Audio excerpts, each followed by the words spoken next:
విరామం తర్వాత సఖీ కార్యక్రమానికి స్వాగతం. సఖలు, మన వయసుతో పాటు మన శరీరాకృతిలోనూ ఆలోచనల్లోనూ మార్పు వచ్చినట్లు మన కళల్లోనూ మార్పులు వస్తాయండి. చిన్నప్పుడు మా కళల్ని చక్కగా కాగితంపై రాసి నా కళల పెట్టెలో భద్రపరిచేవారు మా అమ్మగారు. కాస్త పెద్దయ్యాక నా కళల్ని నేనే కాగితంపై రాసుకుని తేదీ వేసి దాన్ని దాచిపెట్టేదాన్ని. ప్రతి ఏడాది నా పుట్టినరోజున మళ్ళీ ఆ పెట్టెని తెరిచి చూసేవాళ్ళం. రైల్ ఇంజిన్ నడిపే driver, dancer, tennis player, teacher, ఇలా రకరకాల కళలతో నిండి ఉంది ఆ పెట్టె. సరే, ముందైతే కార్యక్రమం చూసేయండి, ఆ తర్వాత మరికొన్ని విషయాలు మాట్లాడుకుందాం.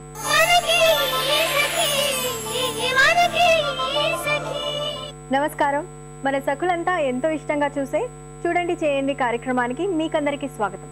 అనునిత్యం కొత్త కొత్త క్రాఫ్ట్స్ ని మీకు ప్రజెంట్ చేసే మన చూడండి చేయండి కార్యక్రమంలో ఈ రోజు మనతో ఉన్నారు ఎక్స్పర్ట్ శ్రీమతి జ్యోతి గారు.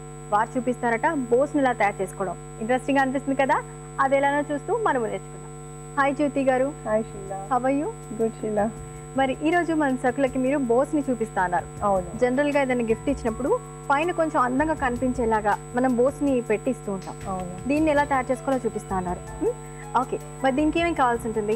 Satin ribbon, thread, beads, scissors, scale, ఇంకా ప్లెయిన్ పేపర్ బ్యాగ్స్. ఓకే జ్యోతి